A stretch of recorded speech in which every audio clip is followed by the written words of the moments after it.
Hello, Bill. Good morning, Matt. Welcome to the DMZ, everybody. So you made the cardinal sin of going on MSNBC and decide to behave like Matt Lewis. And this violated the sensibilities of certain MSNBC viewers. Yes. And they're not all, surprisingly, they're not all like open to diverse opinion and whatnot. So I concede, I did not watch the segment. So how annoying were you on MSNBC? Well, I think the problem is that that I was counter narrative. And what I did was I did something that was, so there were two topics we talked about. And in both cases, I think I messed up the narrative. One of the topics was, these Texas legislators they were fleeing Democrats who were fleeing the state of Texas because Texas is daring to try to stop drive-through voting and 24-hour-a-day voting. And instead of there's like two moves that you're allowed to make on cable news, and you can either be a face or a heel, right? So you can either like be like, you're darn right, we're going to arrest them when they come back to Texas.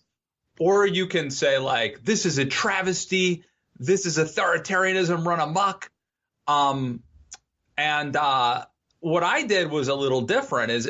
So I think that Republicans are wrongly obsessed with ballot integrity. Not that there's anything wrong with integrity, but there's not a problem with elections being stolen, really. And I think Democrats are actually obsessed with ballot access. And I can understand historical reasons for this, but the truth is that turnout is not really a problem, and it's not really authoritarian to say that you can't vote 24 hours a day at a drive-through. Like, that may or may not be good policy, but a state deciding that they don't want to do that anymore doesn't strike me as like the most outrageous thing in the world. The point that I made, and really I'm piggybacking off of the work of others, including Mona Charen at the Bulwark. And I think this is very true, is that the problem isn't really ballot integrity, and the problem isn't ballot access. The problem is that the real danger is that you could have state legislatures simply decide to send a different slate of delegates to cast their electoral college votes. And like, that was a real stuff like that were the real possibilities of how Trump could have stolen the election. And there's hardly any work, as far as I know, hardly any work being done to address that. As you can imagine, this was not part of the script. And in fairness, I mean, Brian Williams didn't give me a hard time, but I think the audience did not really like my take on that. Well, I think that's unfortunate. I mean, probably as I've written a lot about these issues too, and I did this week, and I'd like to get into that more on its own merits. Bill, you have made the point that these attempts, and there probably have been attempts to, maybe not disenfranchise, but lower turnout. They really haven't worked. In fact, a lot of times they backfire. Well, I mean, the recent research shows that voter ID laws have backfired. They galvanize the targeted population, and the voter ID barrier in itself is a feeble barrier. It's surmountable. So whether you put in the sweat equity, you can get over it. And I believe, I mean, correct me if I'm wrong, Bill, but I believe that something like 64% of African Americans support voter ID, at least according to. Well, even now, Stacey Abrams, Raphael Warnock got behind Manchin's proposal. And again, there's voter ID and there's voter ID. There's voter ID saying you can show your utility bill, and there's voter ID that says, okay, you need to show something, but if you don't, you can at least do this provisional ballot. and we'll check your address after the fact. And there's voter ID that says you come in with a photo ID. It better be these kinds of photo IDs. It can't be this photo ID. And if you don't have it on the day of the election, you can't vote at all. I mean, so Democrats are definitely showing comfort with the more looser, broader versions of voter ID. They wouldn't want it to be too narrowly drawn. But I should say that there is academic research that shows even strict voter ID backfires. It's still possible for Democratic voter and right groups to say, okay, people, these are the rules. I know they're terrible rules, but this is what you have to do to get the word out to your population. So this is what has to be done, and you can do it. So beyond the violation of narrative that you did on MSNBC, this is bedeviling Joe Biden and Kamala Harris. Because Kamala Harris gave a speech last week, and I read about this, I read through politics this week. And she gave a speech last week about voting rights, where she said the strategy is to invest $25 million through the DNC on voter turnout and voter protection efforts. And she did not make mention of H.R. 1, S1 for the People Act that's currently filibustered in the Senate.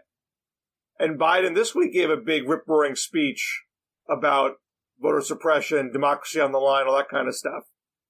But he's not leaning into passing the bill. He's not twisting people's arms about the filibuster. I mean, this is to the average Democratic activist who's really wired in on this subject.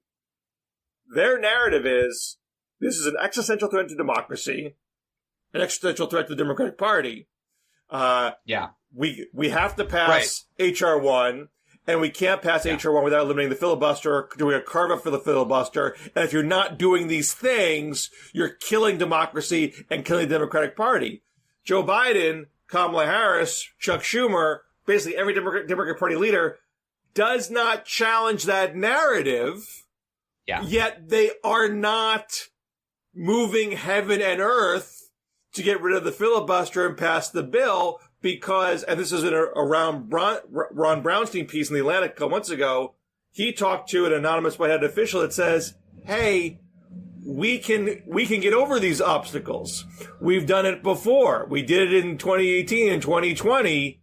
I'm putting words in their mouth here, but it's basically saying it's not an existential threat. We can still turn people out. We don't agree with the laws, on the face, but we can manage it. But the Democratic Party leadership is not saying that publicly, and so it's creating this weird sense of cognitive dissonance that I think is starting to irritate people in the base. No, that's exactly where I wanted to go with this, right? So first of all, when I say ballot access is not a huge problem, they freak out because they believe that it is an existential threat. That's not what almost cost That's not what almost cost Joe Biden the election. I mean, look, you could argue it was close and he only won these 3 states by X number of thousands of votes. But the real danger was that Donald Trump was going to try to steal the election, not by suppressing the Democratic vote, but by doing all these coup-like attempts to, seat different delegates. Like, that's the real danger. There's this thing called the Electoral Count Act. Everyone should go read Mona Charen's piece in the Bulwark about it. It could be construed right now that state legislatures can simply appoint a slate of delegates that does not match. Now, maybe the Supreme Court would step in. Who knows? There's other tweaks that could be made, including right now it only takes, I think, 1 senator and 1 congressman to object, when the vice president is doing his thing. Like this Electoral Count Act could clarify things such as the fact that the vice president is really only acting ceremonially. It could raise the standards or make it a little more difficult to challenge things. There's a lot of clarification that could be done. Like, that's the real danger. But Bill, when Joe Biden refuses to have a quote malarkey moment And when Joe Biden and Democrats refuse to stand up and say, no, this actually is not an existential threat, when they allow that idea to fester and to become the narrative, and then they don't do anything about it, I think that is playing with fire. Republicans did similar things with their base, and look where that got us. Well, I wrote about the subversion issue earlier and talked to a few legal experts about it and even proposed a solution. There's in a couple different Washington Monthly pieces that I wrote. I mean, what's difficult about the subversion issue is not just electoral. I mean, Electoral Count Act is about counting presidential electoral college votes. So that doesn't go beyond that. But go back to the Constitution. The Constitution reads, each house, this is House and Senate, each house shall be the judge of the elections, returns, and qualifications of its own members. So if you have a Republican House, Republican Senate, they have carte blanche to, seat who they want. The Constitution gives them that leeway. And it also says, each state shall appoint in such manner as the legislature thereof may direct a number of electors. It's in the Constitution that state legislatures can send electors in their way. So I agree there's some things you can do in the Electoral Count Act to try to mitigate that. But there are some fundamental things in the Constitution that allow for that kind of behavior. And the check on that is how the public would react. Well, actually, there's two checks. One is how the public would react to it. And I think these checks are combined. If there's a House election and the Democrat wins by 50,000 votes, and the Republican House says, nah, we're going to put the other guy in, there's going to be some consequence for that action that might cost them their own seats. Or even lead to, armed conflict, if you're that brazen about it. And because you can't be that brazen about it without causing a lot of problems for yourself, people try pretty hard to give a veneer of legitimacy to the vote. That's why Donald Trump's on the phone with the Georgia Secretary of State saying, hey, find me these votes. I want you to show the votes so people will think that we're on the up and up. Yeah. And so this is why I proposed, this is sort of an indirect solution. There is on the books in federal law a prohibition against manipulating the vote count for election officials or anybody. That is up to 5 years in prison. So that already exists. I say, make it 20 years. Make it very plain as day. You're essentially amplifying the existing law and saying, hey, kids, if you try to find some votes to legitimize, throwing a House race, throwing a Senate race, throwing a presidential election, if you get caught doing that, you're going away for a long time. Yeah. That just, before you text somebody about what you're up to, you might pause before sending that text.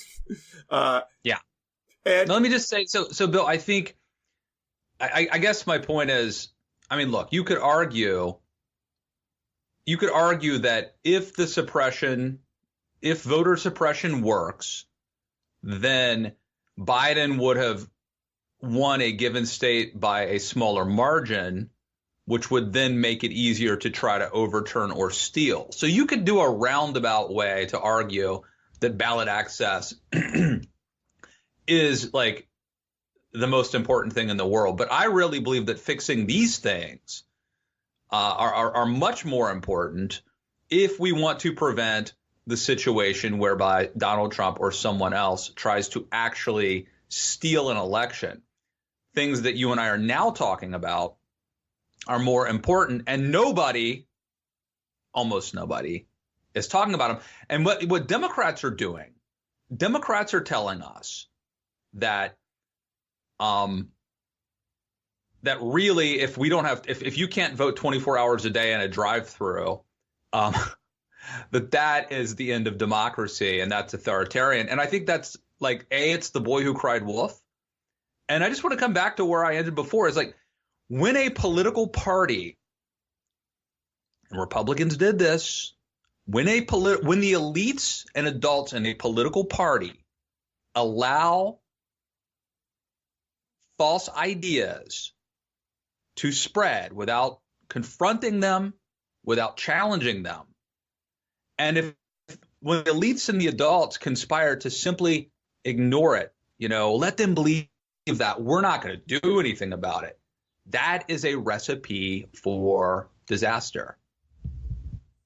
Well, just to go back briefly to the subversion thing, part of the problem with the subversion issue is that the legislative remedy is difficult to articulate because of these constitutional, complications. And Nate Cohn, the New York Times, has been beating this drum for a bit.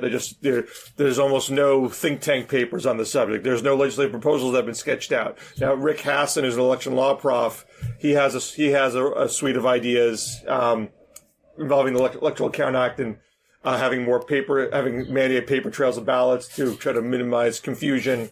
And I throw out my ideas, but there's not a whole lot out there. Whereas Democrats have put a lot more spade work into these ballot access ideas. And to be a little fair to them, I take your point, quite seriously, because I think by and large you're correct on this point. You can't take every single possible voter access idea and if it's not embraced, accuse them of being Jim Crow.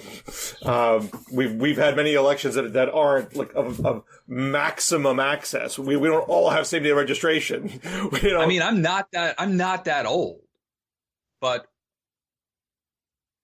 my remembrance of voting in Maryland in like the 90s was you had to register far in advance and you had to show up on election day with an ID and vote. And sometimes you had to wait in a line, but that was just how it was. And maybe that's not ideal, but the idea that if you can't vote early for 2 months or something before an election, you're being disenfranchised or being discriminated against. No, great. I realize that there are parts of the country are different. That's not all the same. But the idea that you have to that voting has to be the most convenient thing in the world, that's a relatively new idea. Well, that's part of what's in the mix here, because these new ideas have been tried. They have worked. Turnout, was higher in 2020 because a lot of these ideas were used. Democrats get very animated at the notion that even if Republicans want to dial things back a couple notches, but that still makes them 18 notches better than they were in 1952. They're doing it with the intent of screwing Democrats. That is the idea behind it. And from the average Democrat's perspective, if Republicans are doing it to screw Democrats, then they must know what they're doing. They must know that it's going to work. And therefore they should be terrified by it.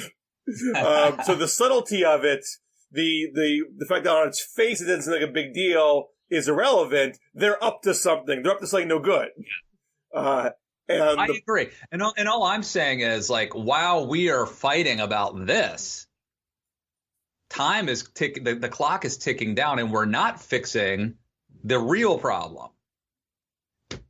Well, it's not necessarily an either or, of course. If they're both problems, you should solve them both. And I think there's perfectly good arguments for vote by mail, for expansive access, all those kinds of things. I don't believe they favor one party over the other. Right. I would like to see Democrats go to. I like to see Joe Manchin do this more because I think Joe Manchin has handled the issue poorly in this respect. He could be going to Republicans and saying, "Hey, look, this pool of non-voters and rare voters, they don't skew Democratic. same-day registration elected Jesse Ventura, not the most left-wing candidate in the Minnesota gubernatorial race. That he was a Donald Trump-like figure. He pulled in young, non-college white voters. You can embrace these things and sell them to your people as electorally neutral and possibly even leaning in your behalf in some cases. I made the point about ex-felon voting, that is a white non-college white male non-college population by and large. So the whole issue could be reframed in a way so it doesn't seem like someone's trying to put their thumb on the scale, but no one's doing that legwork right now. I agree. And look, I don't want to beat a dead horse. This is my third time circling back to this. It'll be my last. But Republican elites would say, like, we're going to talk tough about immigration. Like, we're going to scaremonger immigration to turn out voters.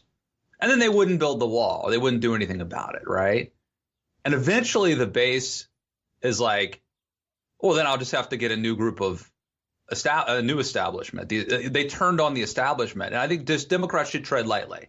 When you start telling your base that something is an existential crisis, and then you get elected and you don't do anything to fix it because you don't really believe it's that big of a deal, or maybe you can't actually fix it.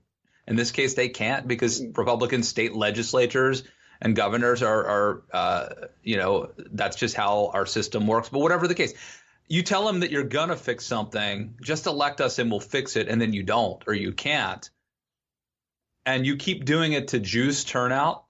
They will turn on you eventually. And that's a problem. You know, back in 2020, I would always say on Twitter, look, Biden's not going to get rid of the filibuster. You know, he's been in institutions for far too long. He's spoken openly against filibuster forever. He wants to show he can pull the two parties together. He's not going to do this. And we'll come back to me. He's like, well, that's ridiculous. You know, he doesn't want to have his agenda give Republicans the veto power over his whole agenda. He doesn't want to be an ineffectual president. He doesn't want to go back to the midterms or the 2024 and say, I could do nothing because of the filibuster. And I agree with that, and I agree that there's tension there, but I do think there's things he can accomplish even with the filibuster in place. And what would come back to me is, well, what about voting rights? What about public option? And I would say, I don't think these things are going to be priorities for Joe Biden. I don't believe. I think public option engenders too much opposition from the insurance industry, and it's not worth the blood that would be spilled over it. And if they've just won the election in 2020, they're not going to look at voting rights as an existential threat because they just won. And I think I was like 75% correct on those two things because they're not doing public option. I think for all the reasons which I've stated, there might be other healthcare things, but public option is a fight they're not willing to take on. And interestingly, the left isn't, beating them over the head about it. They've recalibrated their asks on healthcare. Bernie's pushing for a Medicare expansion in the reconciliation bill, but it's far short of full-blown public option. And on voting rights, what we've seen is that the Biden team couldn't tamp down the desire for voting rights legislation, but they're not clearing the decks to make that the number one priority because they're well aware the filibuster is not going to move and they don't really deep down believe they need to do it.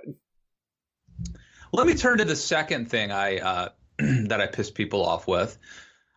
We teased it last week, I think, which was the Kevin Drum blog post, which basically alleged that according to data, which can be cherry picked, but according to the data he cited, issues like gun control, immigration, abortion, even the issue of religion, how religious you are, that Democrats have moved much farther left in the past 21 years than Republicans have moved to the right. This is obviously counterintuitive. I wrote a piece, a long-awaited piece at the Daily Beast about this topic.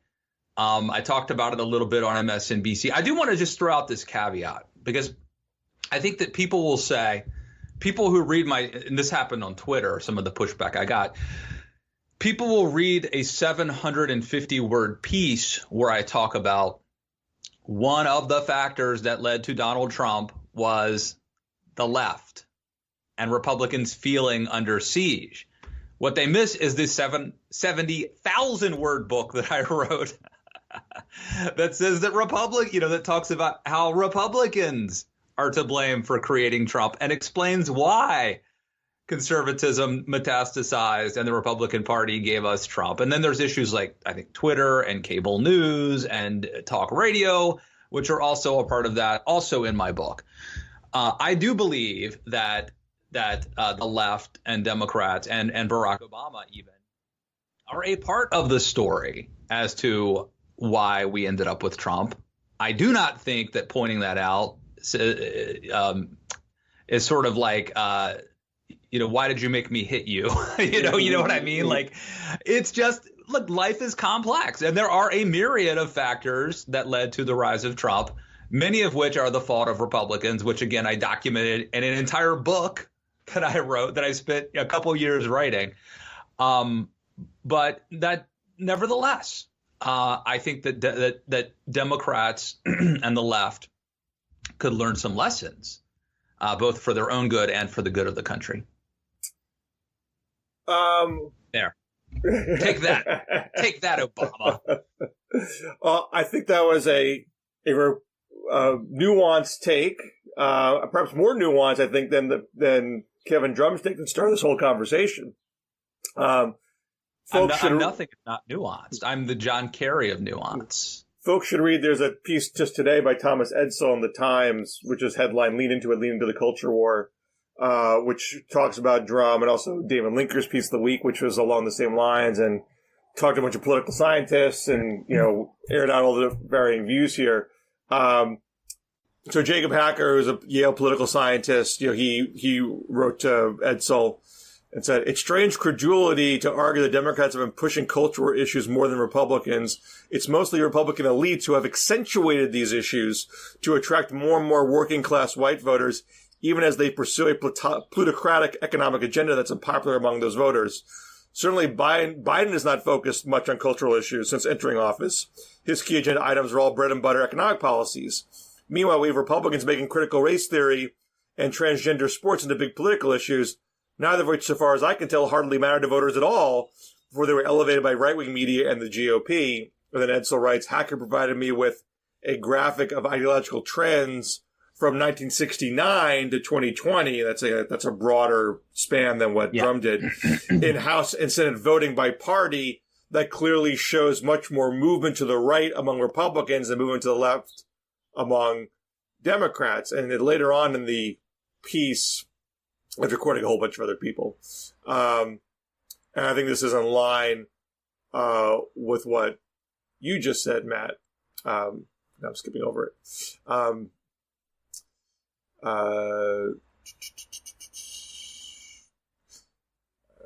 Where did it go? While you're looking for it, let me just say, I Sure. think, I brought this up in the Beast piece, that I guess it's sort of like selection bias would be what it's called. I mean, by picking since the year 2000, okay, what if you started in 1980? Would it look different? Right. And so that's, I think, a fair criticism of Drum's piece is like, why start it you could argue it makes sense to start at 2000, the new century, but that changes, right? That creates that will change the perception. Anyway, so Edsall goes on to say there's substantial evidence in support of Hacker's argument that Republican politicians and strategists have led the charge on this. He quotes a June 24th memo from Congressman Jim Banks, who's the chairman of the Republican Study Committee, that says, "We are in a culture war. On one side, Republicans are working to renew American patriotism and rebuild our country. On the other, Democrats have embraced and given a platform to a radical element who wants to tear America down. My encouragement to you is lean into it, lean into the culture war." And then Edsall goes on to say, "The left may start culture war conflicts, but the right is far more aggressive in politicizing them, both in legislative chambers and in political campaigns." I think that's in line with what you're saying, Matt. Yeah. Well, I do think that conservatism is fighting a defensive war. I mean, progressives always want progress. It never stops. And maybe they're freedom fighters, maybe they're agitators, but conservatives basically want to conserve the status quo, for better or worse. Sometimes that's good, sometimes that's bad. Progressives, I think, are the aggressors here, in the sense that they are trying to change things and redefine things and reimagine things. And sometimes that's good and sometimes that's bad. But I do think that conservatives, almost like definitionally, are playing defense and are responding to someone else's aggression or provocation. Of course, but when you refer to it as being a culture war aggressor, aggressor implies you started it. It's your fault. It's like a playground squabble. Whereas if you look at it as we are trying to make sure that all groups in society have equal rights and protections, and so just because we secured equal marriage rights for gays doesn't mean we should stop and say, sorry, transgender people, you don't get rights. If I try to secure those rights, I'm an aggressor. I'm a cultural aggressor. I'm starting a war by trying to protect people who are, particularly transgender, kids who are at high risk of suicide. So that's why I think that framing, I think that framing is loaded for that reason. Oh, sure. No, I completely get it. I understand that there's a negative connotation attached to it. I would say if you are a conservative, that is how you see it. The way that I described it is maybe I compared it to being a soccer goalie, where like you're constantly trying to stop, things from happening. And I believe that the truth is, as a conservative, and you look at Edmund Burke, Burke believed in gradual change. He did not believe in revolution. He believed in reform. And I think that our system in the United States has largely served us well by having these two great ideas, conservatism and liberalism. Hash it out. It's messy. It's ugly. But, by and large, I think liberals were right about civil rights. By and large, I think conservatives were right about the Cold War. And at the end of the day, we sort of muddle through, and things get better. I think when progressives and the left push, I think in some cases, the things that they're pushing are bad on the merits. In some cases, I think, understandably, they want to bring about change, but pushing too much too soon is actually can be problematic. You need to bring people along with you. You need to win the argument before you win the vote. And so, for example, when the Supreme Court decides Roe versus Wade, without allowing that cathartic experience of hobbling, cobbling together some sort of reasonable accommodation or compromise, it short circuits the process and you get rapid change that I think actually sparks a backlash. And so that's why I say about giving us Trump, that I think that Democrats and liberals, even if they're right on the merits of some of these issues that they want to change, they need to be cognizant that there are other people in America who need to be brought along, and pushing them too far too fast can create a backlash that leads to someone like Trump. Now, progressives will say, like, why, so you're telling me that I have to care about like some redneck or some, whatever. And I'm saying, yes, you do. They're part of America and we don't want them to go crazy. So yes, that is a factor you should factor in terms of what and how you do it. Well, you mentioned the Roe v. Wade example. I think the gay marriage example is very interesting because here's another Supreme Court case. But I would argue that decision was made at the tail end of the argument, not on the front end. I don't think that short-circuited anything. I think there was already an acceptance that had been built up through changes in culture. So when it happened, it was kind of like, oh, all right, no big deal. I mean, not saying there wasn't any backlash at all, but I'd say on the whole, that decision went down pretty well politically. We didn't get a whole spate of anti-gay marriage legislators winning elections. We didn't get a... I agree. I completely agree with what you just said. And I think it is because we went through the process, and I think TV changed it, will and grace. I think that having people who in your own family who came out, not your family, but just any family, everyone's family. I think also that even arguments that people like Andrew Sullivan made about the salutary, benefits of marriage. Well, I mean, the whole issue was sold as this is about, bringing people into a traditional institution of marriage, not about trying to upend the social order. And I think the more evident that was the case, that made it easier to happen politically. Now, the two culture war fronts that are getting the most attention, transgender rights and critical race theory. Honestly, I think the jury is out whether these are examples of going too far too fast that are going to give Republicans and conservatives the political upper hand, or are these further examples of just more gradual change that the median voter is actually okay with?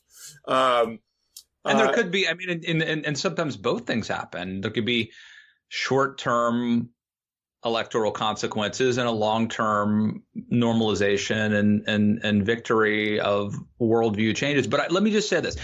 To me, the line in the sand has to do with coercion. Are people, if we change if we organically change as individuals and a culture, that's fine. When you coerce people, whether that is forcing someone to bake a cake, forcing someone to perform a marriage ceremony who does not want to perform it, whether that is indoctrinating my kids in school with, to believe things that I do not believe are true, like that is aggression, that is coercion, that is not persuasion.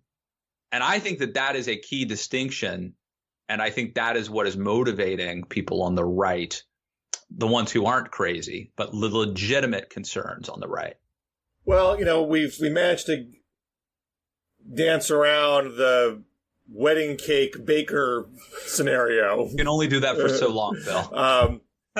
And I mean, partially because I don't think there are that many bakers out there that want to deny gay people wedding cakes. It's a small amount. Here's the other interesting thing, though, Bill. People now on the right, these nationalists, the J.D. Vance, populist nationalist people are basically making similar arguments.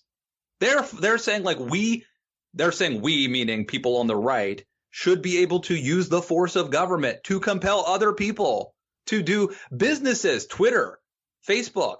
We should be able to use the power and force of government to compel them to let people on their site that they don't want to let on their site, like Donald Trump. And I say, no, I'm a conservative. I don't think they're a private company. If they have a standard by which, let them do it. Now, I think as a country, we've correctly came to the conclusion that when it came to things like Jim Crow, things like lunch counters, that's different.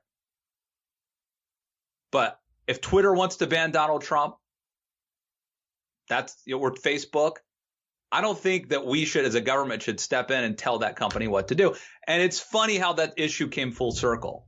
Yeah, but I also don't think that the Trumpian right is making a lot of headway with that case. I mean, it's caught on within that circle. It's pretty hot, Bill. You're right. I don't know if they've persuaded Americans, but like, this is a big thing on Fox News. And I'm telling you that within like 7 years, we went from don't tell me to bake that cake to, you can't, we went from you can't tell the baker what to do to, but you can tell Facebook what to do. Yeah, I just don't think the right is going to stick with that issue because it's so Trump driven. And, Trump's old. He's not going to be around forever. So like he'll probably outlive everybody, Bill. It's like cockroaches. I think when Trump's off the scene, that issue is going to fade. I think the critical race theory issue, to get back to, I think the wedding cake baker issue is dissipated because there aren't that many bakers who care about that sort of thing. Right. Which I say is an argument for not making him whatever your opinion about it is, I still think it's going to be like the issue because we just don't have many examples of it. There are schools all over the country, and a whole lot of them have to grapple with how do we deal with the issue of race in schools. It is just inherent to talk about history. There's a clear push to try to raise kids to be racially accepting and believe in basic concepts of equality. How do we do that? What is the way to do that? And so you're going to have, school board by school board battles over the subject for a good amount of time, I believe. Now I argued in a monthly piece last week that, Democrats who are worried that Republicans have found their vulnerable spot here, I don't think they should worry all that much because the swing areas, it only matters politically if it's going to flip places. And a lot of the suburban places that flipped are places with white college-educated voters. And these are the voters, in my opinion, I think it's based on some data, that want their schools to be racially progressive. So there's a big flashpoint in Loudoun County in Virginia, which is a place that has swung pretty heavily Republican and Democrat over the past 20 years, as it's become more suburban and more college educated. But you got a former Trump official leading a fight about critical race theory and has attracted the Fox News cameras to cover their school board meetings on a regular basis. So it's become this sort of microcosm. Yeah. But this is a place where I think you're wrong. But this is a place where Biden beat Trump by 25 points, a place that George Bush won twice. Right, but okay, so we've got an election, and Virginia has an election this November, right? Youngkin, I think, versus Terry McAuliffe, right? Right. Terry McAuliffe obviously, I think is the favorite. However, I think this issue is resonant. I think it is, and remember, Bill, it's this year, coming up soon, November, and you don't need to win Loudoun County. I mean, it's possible if you I'm not saying you're going to flip Loudoun County, but if the Republican wins geographically most of the state of Virginia and then does better in places like Loudoun County, because some of the sort of soccer mom, whatever, I don't know what term we use nowadays, but kind of white suburban soccer mom, Joe Biden vote. If some of those people vote for the Republican because they're outraged over this issue and how it affects a very personal and sensitive, concern of theirs, that could be enough, right, for the Republican to win. Oh, yeah. That's a Republican needs to make inroads in Northern Virginia, not necessarily flip Northern Virginia. That's true. Now, I just don't believe that your suburban Northern Virginia voter, parent, look, if their kids were coming home and literally saying to them, Mom, why are we white? White people are so bad. We're terrible. My teacher told me that white people are terrible. I could see a parent of almost any ideology being upset by that. I don't believe that's what's happening in Northern Virginia. I think there have been very hyperbolic accusations thrown by Trumpers in these places, but what's actually happening is more nuanced, careful, thought-through approaches to try to deal with a very complicated subject. And I think your average college-educated parent wants to see that and is happy that their school districts are trying to tackle these tough issues. So if I'm a Republican what do I do to make inroads in Northern Virginia? I would not make race my opening salvo. I don't think that's the entry point. I think I to flipping those voters. Disagree with you. I think I disagree with you. There's something. This is okay. One of the reasons that I really hated the rise of Trump, really hated it, and it just tore my heart apart, Bill, is that we, like, you know, it's like when it's like, this is going to be like so controversial, but like, you know, in a way, bin Laden wasn't just to kill 3,000 people. It was to get us to think different and to overreact and to do the security stuff and just to change how we live. And the rise of Trump made a lot of people race conscious, like a lot of white people, and you can call it privilege. It's privilege to not have to think of yourself as any tribe, to just think of yourself just as an American, maybe. But that's what it was. And Trump has unleashed this very primal thing about white identity politics. And there is a sense, even among people who, you know, were not obsessed with race at all, that now white people are under attack, that they're being shamed. And I think that this is not just rural folks, Bill. I think there are people in Loudoun County, even Loudoun County, Virginia. I just don't see it in the data. I mean, and Bill, and they wear, you know, Gucci shoes, and I don't know, like they look, but there is a sense at a primal level that they are under attack. And I think some of them go and they pull the lever as payback or one principle. We know that white college-educated voters are more racially progressive than white non-college voters. You know, I'm not saying to the individual person, but in the aggregate, you know, data shows that. And we know that those areas of the country swung away from Republicans in the Trump era. And I think those two facts are very intricately connected.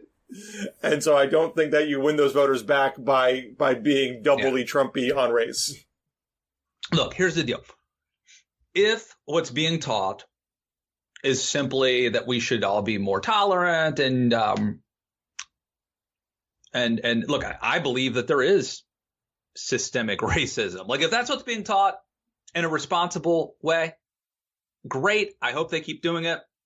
And I hope it doesn't redound to any negative political consequences. But if what they're teaching is we should view everything through the prism of race, it's not about class, it's not about religion. Every single historical issue that ever happened, race is the dominant and only issue. Like, if that's what they're teaching, if they're teaching that, you know, To Kill a Mockingbird is a bad book because Atticus Finch is this white savior, and it, you know, like, if they're teaching that kind of stuff, then I hope they lose. And I hope, you know, this idea, part of the problem is, like, we don't really know what CRT is actually, because it means like different things to different people. But, you know, one of the ideas that's affiliated with it is the notion that it's not enough to not be racist. You have to be an anti-racist, which I think means you have to basically become a political activist who is, like, actively pushing a political agenda, whether it's, you know, very likely could be a noble one. That seems to me to be un-American. Like, I believe in the colorblind society that Martin Luther King talked about. Nowadays, that's considered to be, some people might say, like, white supremacist even. So, like, if that's the kind of stuff they're teaching, then I hope it becomes, that it's pushed back and that it's stopped. What I think is going to matter, I mean, there are plenty of cases where, like, the facts don't matter, where you can kick up enough dust and use enough labels and jargon, and, like, the facts on the ground become irrelevant. I think on a school board by school board basis, that's not the case. I think the average parent gets, I mean, what's always bad is politicalization. If the average parent sees what's happening on the right, people storming into school board meetings who never went to school board meetings before, tossing all sorts of wild accusations, and they talk to the teachers and the administrators and find out that's not actually what's happening here. That's not going to work. And nobody's going to do that work, though, are they? Like, how many people? I think a lot of parents are going to do that work. I mean, this is these are generally communities. People talk to each other. It's not like you have to go on a 3-week research quest in the library. I think our difference comes down to you being more optimistic about human nature than I am. Well, right? I mean, I'm not. That's not always the case. I think in this instance, I believe that the types of voters that are being targeted here are not susceptible to the types of attacks that are being levied. And I think that this is a much more resonant, primitive, for lack of a better, primal thing that will have more purchase even amongst highly educated white people than you think. I'll leave it on that note. Anything you want to plug before we sign off? Oh, yeah. I just interviewed Joe Trippi, friend of the pod, Joe Trippi, who just joined. Joe just joined the Lincoln Project. So I had him on my podcast, Matt Lewis and the News. And we talked about, should never Trump Republicans, never Trump conservatives form a pro-democracy alliance with Democrats in order to face this existential threat of Trump and Trumpism. And we had, I think, a friendly debate and discussion about it, and I think it would benefit anyone who wants to check that out. All right. I think I mentioned everything to plug that I've already written. Oh, you know what? I did publish a thing earlier this week at the Monthly about Biden not getting the credit on the American Rescue Plan that people thought he was going to get, at least based on a focus group session by a Biden-friendly group. And I contrasted what Biden did with the rescue plan with what Obama did in the stimulus, which has been criticized by Democrats, including Biden, including Obama. But Biden seems to be in the same predicament, and so I got into why that is. So check that out. And yeah. Oh, I should also plug, I just wrote a piece at The Beast about Ashley Babbitt, who is the 35-year-old Air Force veteran, insurrectionist, who was shot and killed on January 6th, and how there is now an attempt to make her a martyr. And I talked to 3 historians about, is it Horst Wessel? Is that how I pronounce it? The Nazi martyr. And I talk in the piece, I talk about John Brown. I talk about Che Guevara. There's a lot of ground covered. And I think it actually came out to be a quite interesting piece about how revolutions need martyrs. And if you don't have a real one, you can always manufacture one. All right. So are we Zooming Friday?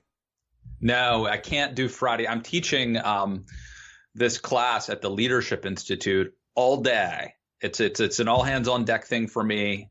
I'm interviewing, so I'm teaching them basically how to be a commentator, how to be a pundit, if you wanted to write a column, be a columnist, be a book author, be a podcaster, be a YouTuber, be a TV commentator. And I'm interviewing people like David French about how to be a columnist, Alice Stewart from CNN. I'm going to talk to her about how to get on TV and be a commentator. And she also was a communication spokesperson for, I think, for Huckabee and Cruz and others. So Stephen Kent, who's a smart young guy who has a new book coming out. I think it's called I'm going to get it wrong, but it's basically, I think it's how the Force can change America, something like that. It's basically lessons he learned from Star Wars. It's coming out in October, I think. Anyway, great guy, Stephen Kent. He's going to talk about how to get around gatekeepers. He's got this show. I think it's called Rightly on the Al Jazeera network. It's a center-right show, and it's a YouTube show. So he's going to talk about how to and Stephen's actually going to talk about how would you make a studio in your house that looks good? Like, how do you do the lighting? I need to figure that out, right? I mean, it's I'm a work in progress. How do you make a good looking home studio for TV or for YouTube? So anyway, I cannot do our Zoom on Friday to answer your question. Okay. Are you going to do a Zoom? Yeah, I think I'll try to do a Zoom. I'll do a solo Zoom for those in our Patreon spheres. I'll figure out a time, but so keep a lookout for those of you who are in our Patreon worlds for notification about that. And then you and I will talk in the DMZ next week. You got it, my friend. Always a pleasure. All right, take care. Peace.